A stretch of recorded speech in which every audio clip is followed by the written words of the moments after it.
All right, hey everybody, hey audiences. Welcome to the Q&A for the program Post-Lockdown Laughter Part 2, part of the SF Indie Fest Indie Shorts Festival 2021. My name is Jason Walsh. I am the Shorts Fest programmer. Filmmakers, hello, welcome. We are very lucky to have all the filmmakers with us from the program. Congratulations to you guys. Thanks for submitting your film. Thanks for making your movie. We're glad you're here with us. So why don't I just start off the usual typical way, icebreaker, introduce yourselves, but we have different role players here, writers, directors, actors.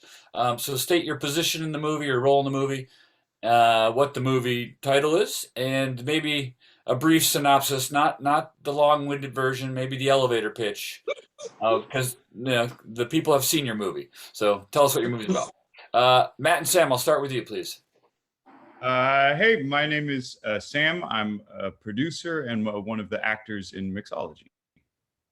And my name is Matt. I'm the writer of Mixology and also one of the producers. Essentially, the movie is it's a mockumentary about two bartenders with contrasting styles that are trying to coexist while running one of Los Angeles's newest, trendiest hotspots. Rafe, I'll go to you next on my grid. My movie is called In Defense of Civil Society. I am the co-writer director on it, and it's about how governments are the biggest terrorists in the world. It's a comedy. Mike, you're up next. Had to unmute. My name is Michael Light. I am the writer-director of Happy Pills. It's basically about a guy who controls his every emotion with pharmaceuticals. Take your medicine. All right, Phil. My name is Phil. I am the writer of and actor in Where the Mountains Grow. It's a surrealist journey through the afterlife, I think, is the best, most succinct definition of it. Yes, well put. A good way to describe it. Okay, let's go around the room. And Phil, since I left off with you, why'd you make your movie?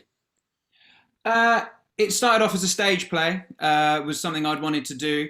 And then our director filmed said stage play for us and then pitched the idea of turning it into a short film. Oh. And it was something I was always keen on doing. I felt that it was maybe lent itself better to screen perhaps than it did as a stage version. And so we kind of just went from there. We were sort of a team of friends who fortunately are still friends after making said film. have you done a stage played a movie before or made a movie before?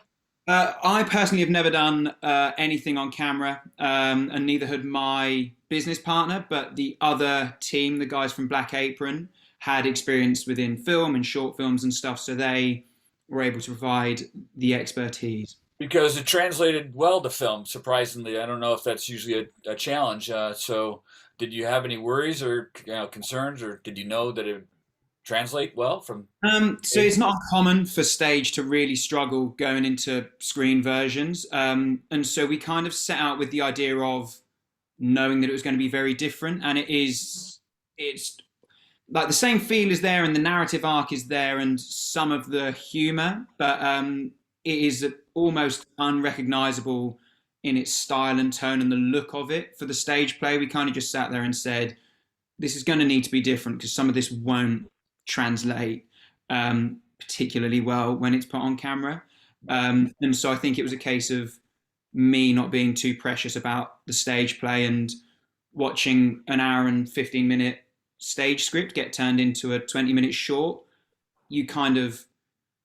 You stop being sad about bits getting cut, and so as soon as that happens multiple times, it then just becomes a thing. We go, okay, let's treat this as a new creation that has been inspired by a stage play, as opposed to a total kind of conversion, as it were. Yeah. I don't know if you've heard of the term in filmmaking, indie filmmaking, maybe it's just movie making, throwing out your babies or killing your babies. Yeah, kill your babies, absolutely. Horrible term, phrase, but it applies. Very accurate. Hey, Rafe, how about you? Why'd you make your movie? I think it was a version of just living in multiple countries across the world, specifically on the opposite end, and just hearing about, well, versions of what just the Western world and global powers have done over the years, and then moving here and realizing how, there's so much pride for these countries and what they're doing across the world. And it's like, no one actually has any idea what America and these countries are doing across the world. You know what I mean? And the hilarity is so apparent. It was like, well, let's try to find a really silly way to question whether people govern politics or do governments govern politics? Like, who's making these laws? They're not institutions, they're definitely people. Yeah. And we didn't want to hit it too heavy-handed. We were like, well, this is definitely a comedy because, well, it's hilarious how much shit global powers commit, and it's like versions of like, we have presidents over here like talking about police reform while like bombs are going off in other countries, and we all profit off of it. It's crazy that there's comedy. It reminded me of somewhat of Dr. Strangelove a little bit. Yeah. Which is a favorite of mine. How about Mike? Your reason for making your movie, or reasons? First, can I say it's an honor to be included with all these excellent films. So about half of my relatives are on psychiatric medications. And I'm not going to tell you which half. But Don't get in trouble. that was one background factor. One time I was I had a friend that was an author and wrote a book, and I had read his book, and then I met with him to talk about the book. And before I gave him his feedback, he pulled out a Xanax and took it. And I think that was maybe one of my inspirations for, well, it would be interesting. Maybe someone should make a movie about what if you could just take a pill to control your every emotion. And then at some point, I think my wife said, well, why don't you just make it? So then I did. So the wife ultimately is the inspiration, the catalyst. But it's smart man. And Give then credit. that's wonderful. I'm a filmmaker too, and where moments in life are that seed, that spark. Like, hey, let's just exaggerate this and make it into a movie, which I can relate to that. Well done. Matt and Sam, why'd you make a movie? Sam and I, along with our director, Brian, who's also our producing partner, are all in the bar and restaurant industry, all still currently working in bars and restaurants. Mm-hmm. Brian, actually, the director, is the GM of the bar that we shot the film in, Bar Lubitsch in West Hollywood. Nice plug. Yeah. If you're ever in LA and West Hollywood, come down to Bar Lubitsch. I will. It is a Russian vodka bar. It's excellent. But we really wanted to capture kind of what it's like to work in a bar like that, and the kind of plight of the bartender in its sense. And we always wanted to tackle the mockumentary style because we're all big fans of, the shows like The Office and Parks and Rec and the movies of Christopher Guest. So we thought it was an excellent genre to showcase the bar industry. Yeah, love that genre. It did remind me of Christopher Guest movies, Best in Show. You guys inspired me to ask my next question, but I have to tell you, I've been in the restaurant industry. I was in the restaurant industry. I've made restaurant movies as well, so I could relate. But we're very well executed too, and had me laughing. Maybe it doesn't apply to mixology so much, but I think we can draw something from it. Is there a message that you want people to take away from your movies? You can almost, in these four films represented here, you can almost go, and I could have put them in a different block or program, mind you, but they just went well together. So what's the message? Is there a message, or what do you want someone to take away from your movie? Well, I think that, a lot like a cocktail, when you're looking at a cocktail menu and you see something on there and you're like, wow, you wouldn't think that these two ingredients, like vodka and like green chartreuse or something like that could, go together and make something so perfect and so, beautiful and so delicious. And I think we took that on two people with these very diametrically opposed personalities and approaches and passions for, the work that they're doing. One is, very jaded and bitter and kind of over the scene, where the other is very passionate about it, and takes that two people like this could actually, see something within each other and find love, with each other. So that was kind of, Cool. And restaurant bartending, kind of like collaborating on a film set, right? You got to work with the characters you are placed at the Absolutely. location with. Absolutely. I could also maybe add, be nice to your bartender. Appreciate your bartender. Very important. Very important. Yes, I like that. Thank you. Yeah, Rafe, how about you? Message? I guess the message would be the heavy hand that corporate neoliberalism, which is I guess the idea that just like governments are owned by corporatism, bleeds into our social lives more than we give them credit for, much like an interview. Okay. That's pretty sad. Mike, how about you? Message, or what do you hope audience walked away with from your film? I don't think a film always has to answer every question. I think it kind of raises some questions because I've had some questions. Like I said, some of my relatives are on psychiatric medication. Well, I kind of sometimes I feel kind of depressed or something, but I'm not on any medication. So it's always a question like, can you get along without it? How much responsibility does each person have for their own life and their own happiness and so forth? There's just a lot of questions there. Yeah. Yeah. One of the cool things about short film programs, shorts in general, like I come to see your movie and I get to see all the other films in the program, and maybe I learned something else. Maybe I don't appreciate all the films, but I'm open to different experiences, which is wonderful about the shorts programs and all your films here. Phil, something you hope audience members come away with your movie?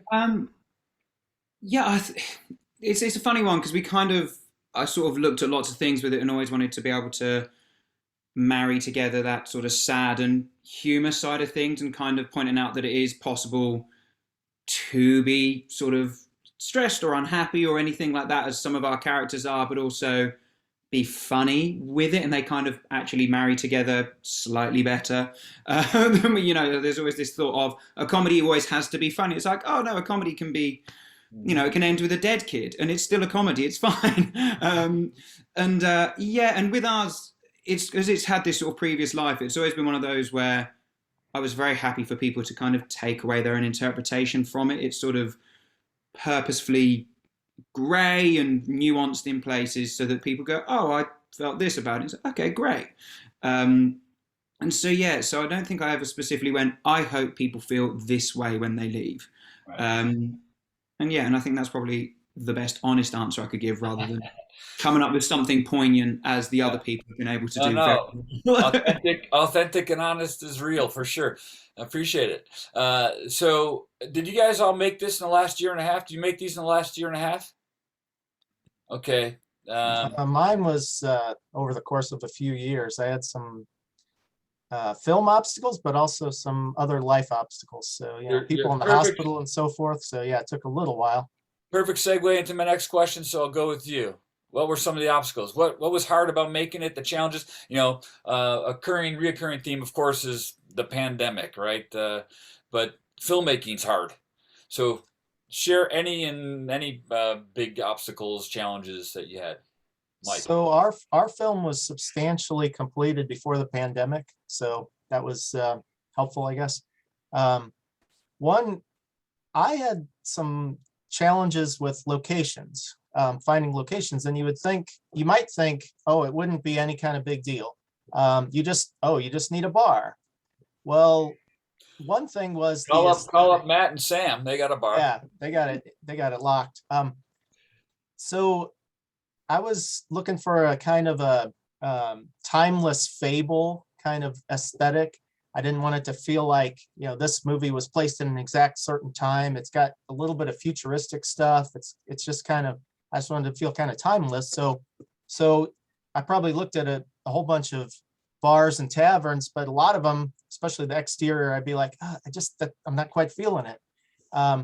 And also the original screenplay called for Irving to kind of look through the window and see the people. Originally, it was kind of like there's some friends of his or coworkers of his. And so I was kind of looking for some place where I could shoot it all at the same location. We ended up shooting it at the same location, but the way we did it, we probably could have had a different location for the exterior. And we had several locations. A lot of short films have like maybe 1, 2. We had quite a few story locations, and we had about 5 physical locations that we ended up shooting at. This is your first movie? This is my first movie that I've directed. I've helped with other films. I've kind of helped produce other Just 'cause, films. and so you know, the other adage, the other kind of phrase in filmmaking, right, is like if you're gonna make a movie, a low budget, indie, like no kids, no animals, one location, you know, and no explosives. I don't know, something like that. So multiple locations is tough. That's come up in many Q&As. Rafe, what was challenging about your movie? Also locations, actually, funnily enough. We really wanted also to use something timeless and classic. So we wanted to get like those old school office rooms. And everyone's moved to like new age office types, open scenarios. It's really funny how like the world's trying to like hide the facade that all they want to do is make money anyway. They don't really care about your work environment. So we spent a long time just trying to find, on a low budget, trying to find like cubicles. And only cubicles we know are like, you know, giant companies like Spotify and shit have like cubicles. So it's like, where do we go? So I was working at Panavision at the time, and I made best friends with the building manager, and a real estate place just moved out at the same time. And I was like, I will love you forever if you just give it to us. Just good timing, huh? It was just really good timing. Yeah. And lighting was always an issue just because we were in a really cramped space in New York while shooting it in Soho. So we actually we used ropes to like hang lights from the ceiling, off the roof onto the windows. So yeah, most of our lighting was done from outside and over the top, so we could actually we have the 180 switch halfway through the story. So a big thing was just like, because my background is in theater, and we were like, we're gonna make one room work in this really silly way. And so the question was always that like camera has to be as free flowing as possible whenever we need it to be. We don't have time to actually keep moving things around. Right. So we just try light everything from the ceiling. Yeah, and lots of pre-planning, lots of staging. Lots of pre-planning. Yes, yeah. Lots of pre-planning and a bunch of staging. It's funny because the actors don't really move because it's around one thing, but everything else. Right. So I mean, what's in the shot? What's in the frame? What's in the way? Yeah. That you made it a little bit challenging. Fun for you. Yeah. Phil, what was tough? What was challenging, or what were some challenging moments? I think for us, it was just schedule. We shot the whole thing in about 4 days, spread out over 2 weekends. Wait, how long was the movie again? About approximately? Very tightly cut down to 20 minutes. In its truth, it's probably about 22, 23. And 4 days. I mean, that's fast. Yeah, because obviously I'd played the part that I am in the film. I'd spent a year or so playing it. Right. I basically had one take every time. The director would he'd call me and be like, okay, we need this one take, dude, let's go. And that was all we had. And we did wonder. Yeah, we did all of the things you said not to do, apart from use explosions and animals. We had multiple locations. We had 2 kids in it. I know. It's crazy. Yeah. In 4 days, that's insane. Well, yeah, and it was. I think on one day, we shot. I think it was 8 or 9 pages of script on one day, and so it was. Yeah, the scene at the very end of the piece, which is like the real, sad guy realizes he's dead, goes off and whatever. Me and the actor had met maybe 45 minutes prior to that and had one run through. Wow. And then we just ran it. Unfortunately, he was wonderfully talented and a superstar. And I was just repeating something I'd done multiple times before. Yeah. Still, though, the acting's superb. Very talented actors in the movie. I'd love watching. We got real lucky with our cast. They were amazing. Yeah, really great. Thank you, Matt and Sam. What was tough about making your movie? In the original script, Matt had written a number of exploding animals, but we decided to nix that, so that wasn't a huge problem for us. As far as location, again, it was great. Our director runs this bar, so we were able to use that. I think running up to the shoot, we kept sort of pushing it back because we were nervous about getting that many extras, which I'm sure, as everyone knows, on such a low budget is really just calling in favors and just asking buddies to come out. But were those your friends in the lineup at the bar? Those are all people we work with. Compliment them. They were fun to watch. And they were such a blast. And so what we ended up doing, I don't know if I'd suggest it to everyone, but is we kind of had a party at the bar. We brought all these people there. We there's 2 rooms, this bar, so we kind of stuffed them in the back, plied them with some booze and pizza. And once we were ready for any specific scene, we'd say, let's get 3 of you out, and we just have a really good time with it. So the whole thing turned out to be just a lot of fun.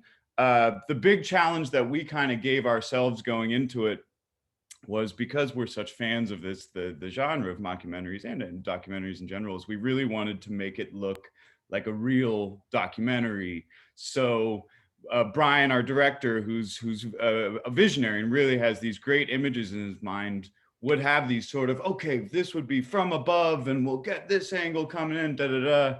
And we'd have to go, hey, listen, man, if there was just a camera crew in a bar, it wouldn't work. You wouldn't be able to get that. So it was a lot of those conversations of going, doesn't make sense for the camera to be here.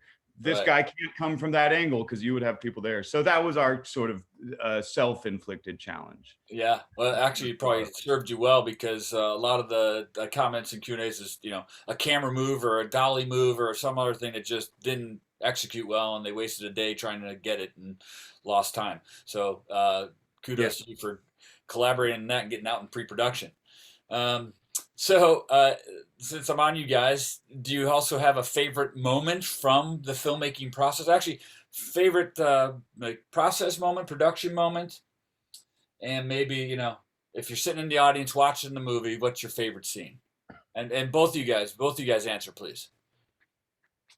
I mean, for me, I think that last scene where we kind of see, it's kind of a spy shot, and you see that, these 2 men who we've shared all this time with are actually a couple, and they're together and they're in love and they have this child, and they have this great life together, that, you maybe see, you get a peek into like what they do for a living, and they're very stressed out, but then at the end of the day, they have this, love for each other.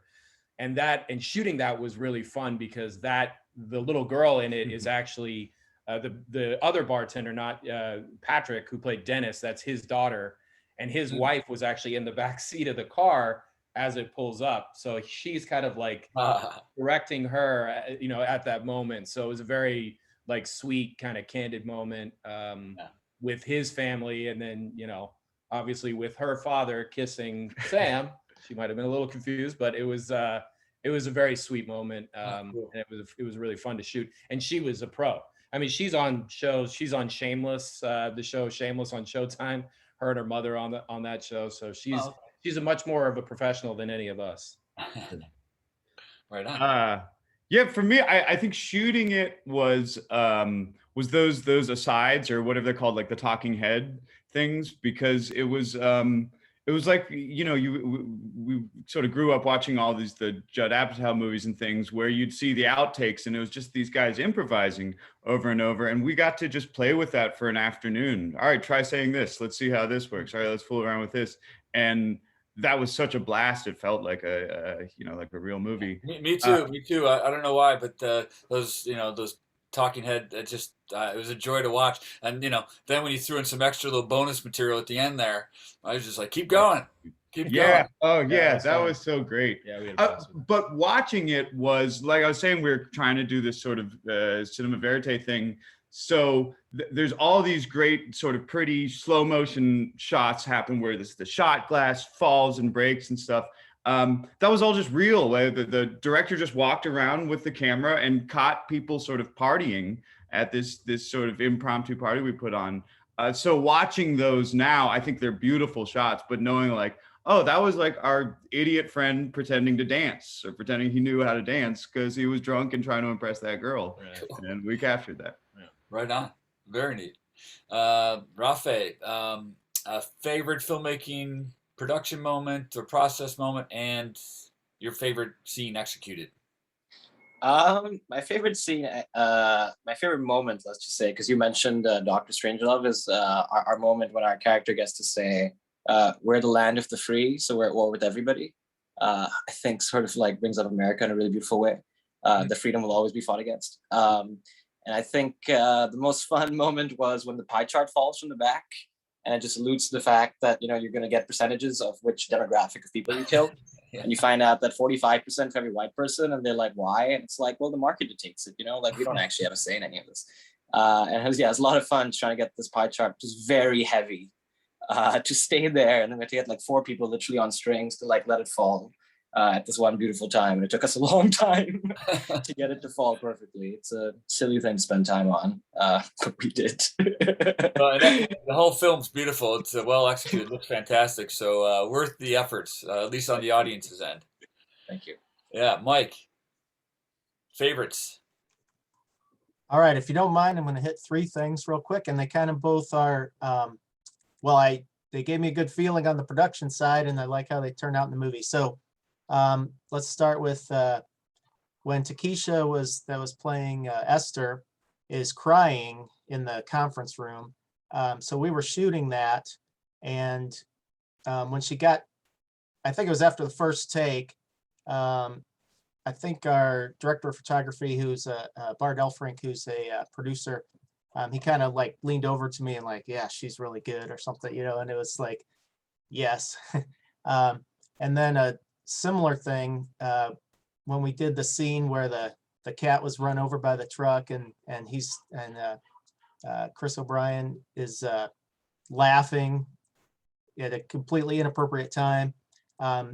That again just like made me feel like, yes. And honestly, I hadn't really seen like there was nothing in his audition that could prove that he could do a laugh that was convincing. But when I watched that take, usually when he starts busting out at the end, I actually can't help but laugh a little bit.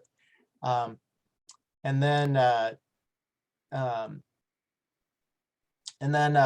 Raddick, when I like the part where she says, you know, he's like, well, are you going to try some new age therapy on us? And she's like, what, is there one you want to try? And she's real serious. And then she kind of like laughs. And I just want to give props to all those actors, because I just think they really as a filmmaker, I love when you just the magic happens between the actors or between actor and director. There's a couple of those in your film for sure. Thank you. And Phil, how about you?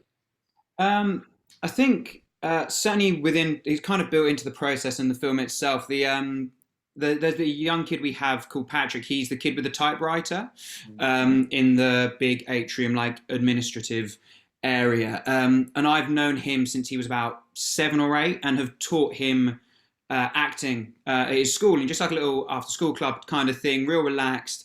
And I persuaded him to come and audition for the short. And there's all these kids there who are all kind of, like privately educated and real kind of like show parents, really pushing their kids into stuff. And he just kind of waltzes in, smashed his audition. And I kind of sat there and was like, I told you he'd be great. And then we get there and his parents are all super nervous on set and stuff. And he just blasts through it and just does this amazing job. And he was like, I think he was 11 when he shot it, when we did it, or maybe 12, I think. And it was the first time he'd ever done anything on camera, and he just got it, and he was amazing. And we watched his stuff, and I was like, yeah, he just got it. He was really great. And so to sort of, that whole process for me was a really nice one, because he was just a real run-of-the-mill kid who came and did just the best job. He was fantastic. Again, like I said, your acting was superb in your movie. And I got notions of several different movies from yours, and I'm blanking right now, but I think like Grand Budapest Hotel. I got sensations of that with the little kid and the other ballet or bellman. That was a wonderful scene. Well done. All right, well, guys, I could keep talking to you. You guys are wonderful, but I want to ask one more question. Give this last question to you to maybe say whatever you want. Send a message. What do you want to say to your audiences in relation to your film, or what kind of message do you want to say to anybody, or advice for filmmakers, your colleagues, or if someone wants to make a movie? Any of those kind of prompts. Phil, I'll keep going with you since we're on you right now. Thank you. I hope people have enjoyed it. I hope that they laughed and that it wasn't too weird and British for our American. It was British, but we like British humor. Perfect. That's what we like to hear. We always get told that British humor doesn't translate, and I'm like, it does if it's funny. So I hope people liked it. And thank you for including us, and congratulations to everybody else involved as well on fantastic films in quite a difficult time for filmmaking, let's say. Indeed. Mike, how about you? Parting message? Well, thank you for including us. All the films were great. It was very interesting that they were all under the comedy umbrella, but we had like a sort of an absurdist comedy and a mockumentary and a kind of a almost like a dark satire. And and one that kind of turned into a romance. So yeah, it was The brilliance of short very- films. very Short film excellent. programming, yeah. So thank you. And I was going to maybe mention a couple lessons learned, I think, from the whole process. Please do. One is don't be too quick to cut. I think I always like said cut when the last line or whatever, and sometimes I might have missed some reaction shots or something. So that's one thing I was thinking. And the other one, never say we'll fix it in post. Uh-huh. If you can at all possible fix it on set, fix it there. I don't know where that came from. I hate that expression. It doesn't work. Thank you, Mike. Rafe, how about you? I just want to say thanks for being here. This has been a great conversation, and it'll be a great festival. I guess advice is break all the rules, and only apologize when you have to, because no one's going to give you a dime. So do it until they can't stop you. My next short actually that we're making actually breaks all the indie rules. It's about a little girl that uses clever capitalism and market manipulation to take a lemonade stand to terrifying heights. And it's sort of a 10-minute fable about how a 12-year-old girl is going to become Jeff Bezos in 10 minutes. And the question is, do we really want that? Do we really want that? No. So you've met my daughter, I guess. Hey, with that too, also real quick, Mike, Phil, what's in the works down the road for you? Now, what's next? I'm working on a film about exploding animals. Okay. No, So just those kidding. guys over there, you guys don't should have get to- together. Yeah, exactly. I don't have too much in the works, but I do have an idea for a very short. Even at 14 or so minutes, I felt like, I wonder if we could have gotten in even more festivals if it had been even shorter. So I've got a very, very short one that I've got an idea for, so that I might make. Shorts, keep it short. Phil, what are you working on next? We're currently working on a pitch version to British TV of the film. We've kind of nearly finished that. And that's going to be, we'll see how that goes in the near future. And then the very early concept of a new short that is 2 people in one room, because we learned our lesson of a massive cast and loads of locations. And it will be about 7 minutes, and it's going to be great. Keep it under 10, right on. Matt and Sam, first, what's your next project after this? So we're sort of staying in the same universe, the same mockumentary. In quarantine, we really got into frolf or frisbee golf. Not that we got good at it. We played it a lot, and it was you're outdoors and you could drink. So we looked up stuff about it, and people take it very seriously. Maybe it should be a serious documentary. Yeah, exactly. So we started shooting that about a month or 2 ago, and we're kind of pumped about it. Cool. And then any parting words of wisdom or just a message you want to leave off with? Both First of all, just thank you for having us, and great company to be in. We watched all your guys' movies and really loved them, and congratulations to everyone for being here. Parting words, we say, and I think what we've learned is if you have an idea, shoot it. Like you say, no one's going to pay us to do anything until they do. But until then, if you want to make something, just start making it, because we all have access to the stuff to do it. And I want one more thing. This festival is particularly important to me, as I am a San Francisco Giants fan. Woo! Go Giants! I wanted to get into a San Francisco festival. Best record in the league right now, I'd like to add. Anyway. Right on. I appreciate the shirt. Right. Support. Right on. Yeah. And I I appreciate hope you it still guys. stands up next week. Yeah. We'll be watching. And in LA. We'll be watching. Right on. Well, hey, I appreciate you guys. This has been great. Like I said, I can keep talking to you if we have more time. I do hope I meet you in person someday soon, whether in a freaking theater or on a movie set or in a bar. I'm definitely going to come down there, guys. I'll look for you. pleasure speaking to all of you. Good luck with your festival. Have fun at this festival. Good luck with your festival run, your filmmaking futures. And thanks, guys. Been a pleasure. Thank Thank you. you. Well done.